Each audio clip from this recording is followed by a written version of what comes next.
On a hot, late summer morning, departure time is fast approaching at this railway station in Ukraine. But this is no ordinary train. It's a hospital on wheels, evacuating dozens of wounded military personnel away from the Eastern Front as Russia's brutal offensive grinds on. Paramedics carefully loading patient after patient, many of them unconscious, onto repurposed carriages. It's a highly organized special operation and it's never been seen before. CNN gained unprecedented and exclusive access to what so far has remained a closely guarded military secret. But everybody's still... Before the train moves off, I meet 35-year-old Alexander, wounded by a drone strike, which has caused him to go deaf in one ear. His call sign is positive, but he doesn't feel it.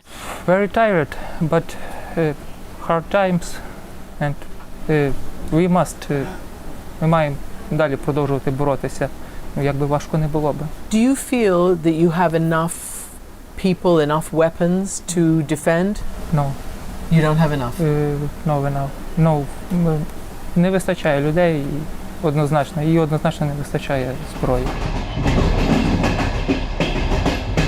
As the train rolls on, we make our way to the intensive care unit, where several soldiers are on life support.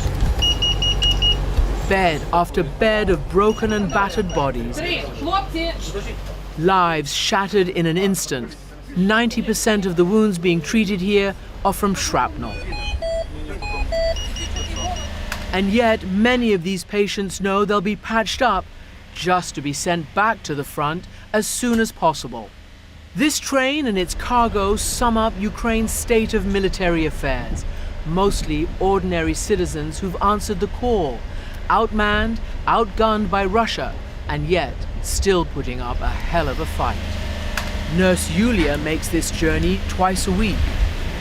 How do you feel being in here with these very badly wounded soldiers? How does it make you feel? I'm an empathetic person, so it's difficult, she tells me. But you have to switch off your feelings at the moment of work, and later you can reflect. And the story of frontline morale is on display here too. If electrician Alexander was feeling down after 18 months fighting this brutal war, Stanislav, who signed up in March, is still full of patriotic fervor. He can still summon a smile, even though he has shrapnel in his body and damage to his lungs. Personally, I was ready for it. I was ready to trade the shower stall, the good sheets and the bed, the good conditions that I had at home for a foxhole. I knew where I was going and what I was doing.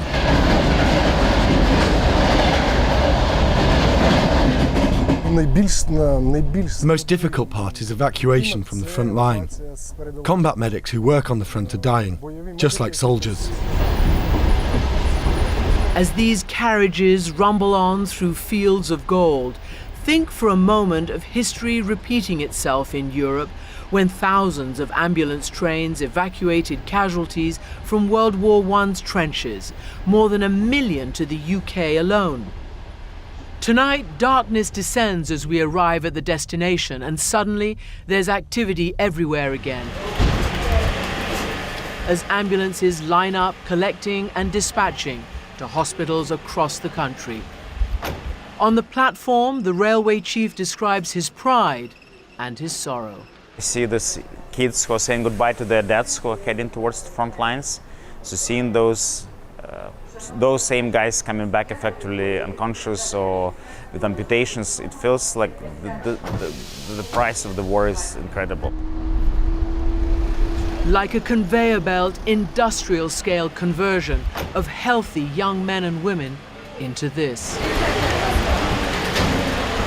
And yet, as one of them told us, Ukraine is strong and motivated. While Russia has quantity, we have quality, and we will win.